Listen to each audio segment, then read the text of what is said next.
Welcome to another Deep Dive. I'm Thomas, and today we're going to be talking about tariffs. Yeah. It's something that you hear in the news all the time, Mm-hmm. but maybe something that a lot of people don't fully understand. Right. And joining me today to kind of unpack all of that is Linda, our trade expert. It's great to be here. So for our English language learners out there who may be tuning in today, Huh. let's start off with the basics. Okay. What exactly are tariffs? Yeah, that's a great place to start. It's a word that's thrown around a lot, Is. but people don't really understand what it is. Right. So basically, it's a tax Okay. on goods that are imported or exported. Okay. So let's say you're buying a fancy new phone from overseas. Mm-hmm. When that phone enters the U.S., a tariff might be added to its price, Interesting. making it more expensive for you, the consumer. So it's not just like a random tax. Right. It's tied to goods crossing borders. Uh-huh. That makes sense. Yeah. But why would a country want to make things more expensive for its citizens? That's a good question. Like, what's the strategy behind that? So tariffs serve a dual purpose. Okay. One goal is to generate revenue for the government. Okay, So just think of it as a tool to fill the country's treasury.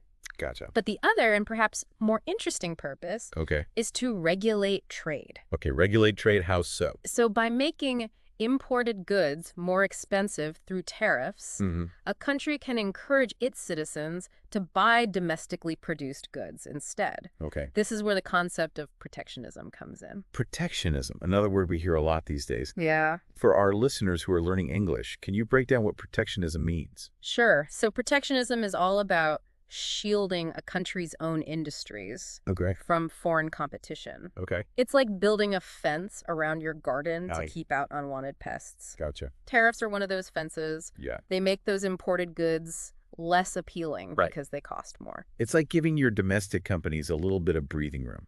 You don't compete. Yeah. And, our Wikipedia excerpt tells us that this idea has been around for centuries. Uh-huh. Ancient Athens, for example, Mm. used tariffs at the port of Piraeus. That's right. Right. Yeah, they imposed levies, Okay. which is another word for tariffs, Gotcha. on goods like grain coming into the port. Okay. It was a way to generate revenue Mm-hmm. and also control the flow of goods. So even way back then, governments were using these as strategic tools. Yeah, absolutely. And this Wikipedia article also mentions how Great Britain Mm-hmm. really embraced this protectionist approach in the 1700s. They Yeah. really wanted to boost their local manufacturing. Absolutely. They implemented a whole range of policies to protect their industries, Okay. from tariffs to subsidies, Mm-hmm. which are basically financial assistance to domestic companies. Okay. And they even engaged in a bit of industrial espionage Ooh. to stay ahead of the game. Now that's a story for another deep dive. So we see this theme of protectionism playing out Yeah. across different countries and eras. Mm-hmm. But was this always the dominant view? Wow. Was there ever a pushback against this idea of using tariffs Oh, absolutely. to protect domestic industries? There has always been a debate Okay. between those who favor protectionism Mhm. and those who advocate for free trade, Okay. which is the idea that goods should flow freely Okay. between countries without barriers like tariffs. Gotcha. This tension has shaped economic policy for centuries. Fascinating. It's like a constant tug of war Yeah. between different economic philosophies. Exactly. But let's shift our focus to the United States. Okay. This Wikipedia article lays out a whole saga of tariffs in American history. Right. What were those early days like? Well, just like any new nation, Mhm. the United States needed money. Right. So in 1789, they enacted the Tariff Act, Okay. which imposed a tax on all imports. Okay. It was a pretty straightforward way to raise revenue Yeah. for the fledgling government. Makes sense. Mm. But things got a little more complicated later on. They did. Right.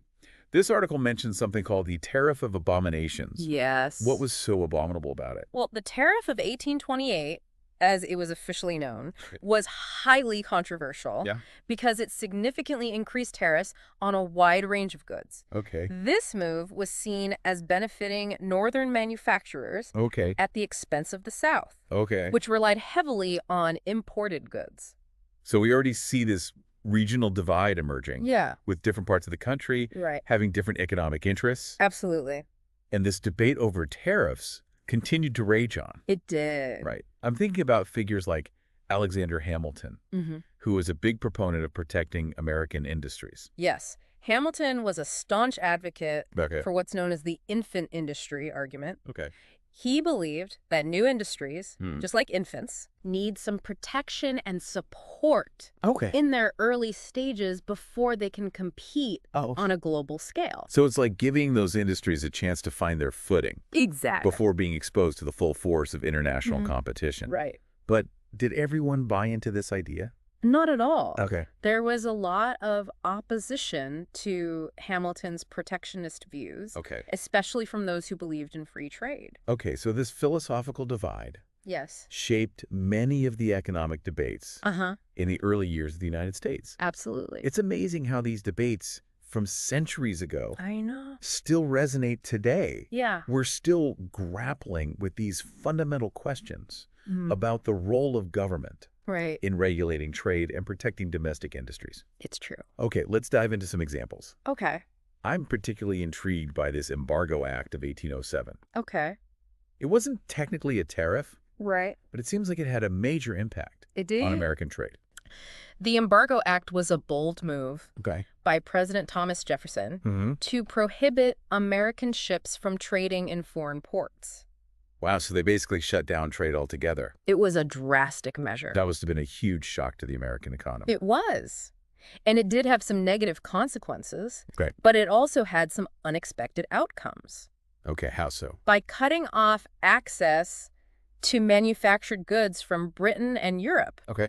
the Embargo Act inadvertently created a space Mm-hmm. for new American industries to emerge. So it's almost like they accidentally boosted Yeah, domestic production Right. by blocking imports. exactly. That's a fascinating twist. It is. But this protectionist approach wasn't without its critics, Yeah, right? Exactly. The Embargo Act was highly controversial, Okay. and it eventually led to its repeal. Okay. But it highlights how government policies, Hmm. even those not directly related to tariffs, Right. can have unintended consequences Yeah. and shape the course of economic development.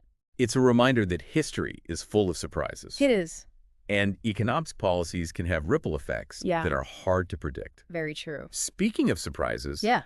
the American system proposed by Henry Clay Mm. in the early 19th century Right? was another fascinating chapter It was. in the history of American tariffs. Yes. Let's talk about that. Okay. I'm familiar with the name, Mm-hmm. but I'm not sure I fully grasped the concept. So the American system was a comprehensive economic plan Okay. that aimed to strengthen American industry and infrastructure. Okay. One of its key components was high tariffs on imported goods.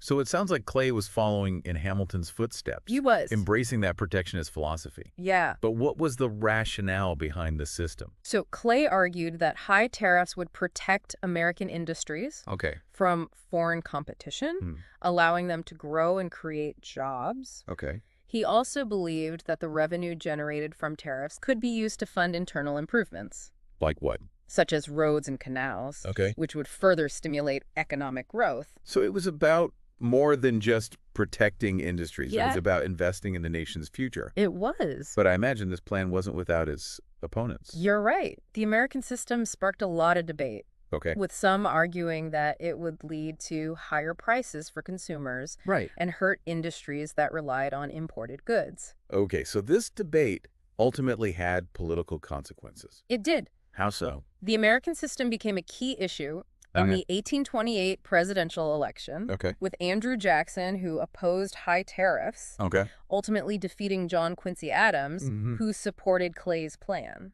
So we see how these economic debates Yeah. were intertwined with the political landscape. Right. Tariffs weren't just an abstract concept. Mm-hmm. They had real-world implications They did. for people's lives and livelihoods. And those debates continue to shape American economic policy to this day.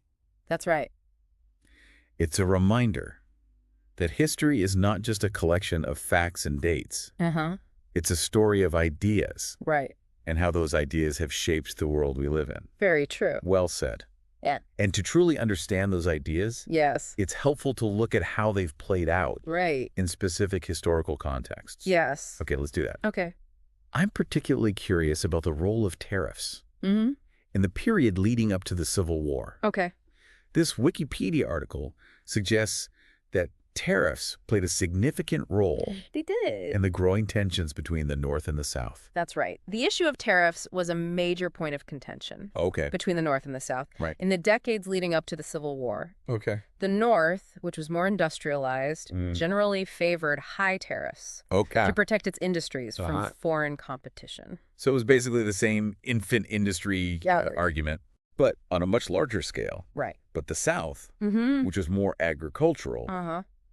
and relied heavily on exports of Yeah. cotton and other raw materials, Correct. generally opposed high tariffs. Yeah. They argued that tariffs would raise the price of imported goods, Okay. making it more expensive for them to do business Right. and hurting their economy. So we see how these different economic interests Yes. were creating a real rift between the two regions. And this rift only deepened over time. Okay. In 1832, Mm-hmm. South Carolina even threatened to secede from the Union Wow. over the issue of tariffs. So tariffs were literally pushing the country It's a powerful example towards the brink of civil war. of how economic policies Yeah. can have profound political and social consequences. It's a reminder that history is full of complex and interconnected events. Absolutely. Indeed. It's clear that tariffs have been a recurring theme Yes. throughout American history, Mhm. sparking debate and shaping the nation's economic and political landscape. Right. But before we delve further into those debates, Okay. let's take a moment to highlight Sure. some key vocabulary for our English language learners. Okay. We've been using a lot of economic jargon today, We have. and it's easy to get lost in all the terminology. It is. So let's break down Yeah. some of those key words and expressions Right. for our English language learners out there. Great idea. We've already touched on protectionism Yeah. and infant industries, Right. but let's unpack those a bit further. Okay, so with protectionism, Mm-hmm. it's like a parent shielding their child from danger. Okay. In this case, the parent is the government, Okay. and the child is a domestic industry Right. that's vulnerable to competition Okay. from foreign companies. That's a great analogy. Yeah, So the government is using tools like tariffs right. to create a kind of protective barrier Mm-hmm. around those industries. Exactly. And the idea behind protecting infant industries Right. is that these new companies need time and support Yes. to grow strong enough Uh-huh. to compete on a global scale. Exactly. It's like giving them a head start in the race. Precisely. Right. Yeah, But of course, there's always another side of the story. there is. We've also talked about dumping, which Mhm. is often cited as a justification Yeah. for protectionist measures, Uh-huh. right? Dumping sounds pretty shady. It does. For our listeners who may new to this term, Okay. could you explain what it means Sure. in the context of international trade? So imagine a company flooding the market with its products Okay. at ridiculously low prices, Okay. even below their actual production cost. Okay. That's essentially what dumping is. So it's like they're trying to undercut the competition, Right. even if it means losing money in the short term. Yeah. But what's the long-term strategy there? The goal is often to drive out competitors and gain a dominant market share. Yeah. Once they've achieved that, Mm-hmm. then they can raise prices again. Ah, so it's a way to manipulate the market Ex- to their advantage. Uh-huh.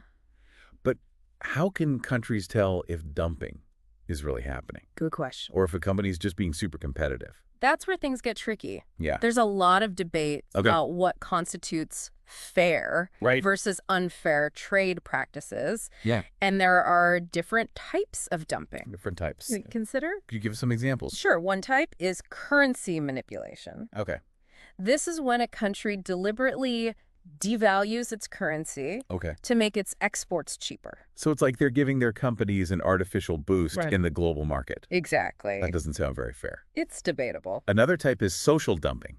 Yes. This occurs when a country exploits its workers Yeah. with low wages and poor working conditions Right. to gain a cost advantage. So it's not just about economic factors. No, There are ethical considerations as well. absolutely. And what about environmental standards? Yeah. Is there a term for when a country gains an advantage There is. by having lax environmental regulations. That's often referred to as environmental dumping. Environmental dumping? Yeah. It's when a country essentially externalizes the environmental costs of its production processes. Gotcha. They can produce goods more cheaply Right. because they're not factoring in the damage they're Yep. causing to the environment. It's like they're getting a free pass to pollute, Right. which puts companies in countries with stricter regulations at a disadvantage. Yeah.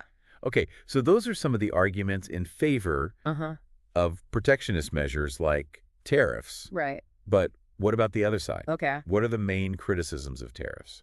Well, opponents of tariffs often argue Okay. that they distort the free market, Okay. lead to economic inefficiencies. They interfere with the natural flow of goods and services, Oh, okay. preventing consumers from benefiting Okay. from lower prices and greater choice. So it's like they're putting up artificial barriers Right. that hinder economic growth and innovation. Exactly. And economists often use the term deadweight loss. Deadweight loss. Yeah. To describe this economic inefficiency. Right. Now, deadweight loss sounds a bit intimidating. It does. Can you break that down for our English language learners? Okay. Imagine you're at a farmer's market Okay. and you see two vendors selling apples. Okay. One vendor is selling imported apples Okay. that are cheaper and tastier, Okay. but the government has imposed a tariff Right. on those apples, Right. making them more expensive. Okay. So you end up buying the more expensive, less tasty apples Right. from the domestic vendor. So I'm paying more You are. and getting a worse product. And that difference, Yeah. the value you've lost out on, Okay. is the deadweight loss. Right. It's the economic cost of the tariff. It's like a missed opportunity It is. to maximize economic well-being. Exactly. So the argument is that tariffs create these kinds of distortions throughout the economy, leading to higher prices and reduced efficiency. Precisely. But of course, it's not always that simple. Right. There are always trade-offs to consider. And the impact of tariffs can vary, Yes. depending on a wide range of factors, like the specific industries involved, the overall economic climate, Yeah. and the political goals of the government. Absolutely. And we've seen throughout history We have. how these debates over tariffs have shaped the political landscape and influenced the course of events. From ancient Athens to the American Civil War, It's true. tariffs have been a recurring theme Right. in human history. It's fascinating. It's a reminder that economic policies aren't just abstract concepts. They're not. They have real-world consequences that can ripple through societies Right. across generations. Oh. Well said. Yeah. And to understand those consequences, Yeah. it's helpful to have a grasp of the vocabulary and the concepts Right. that underpin these debates. Absolutely. That's why we've been taking this time to define these terms. Yes. And provide examples for our English language learners. Right. We want to empower everyone Yeah. to participate in these important conversations. It's important. Exactly. Knowledge is power, It is. and language is the key to unlocking that knowledge. Well said. So for those of you who are on your English learning journey, Right. don't be intimidated by these economic terms. Yeah. Don't be scared. We've broken them down for you, We have. and we encourage you to use them Yeah. in your own conversations and writing. Absolutely. The more you practice, The more confident you'll become. Exactly. And remember, learning a language is a lifelong journey. It is. Embrace the challenges, celebrate the victories, Mhm. and never stop exploring. Well said, Linda. Thanks.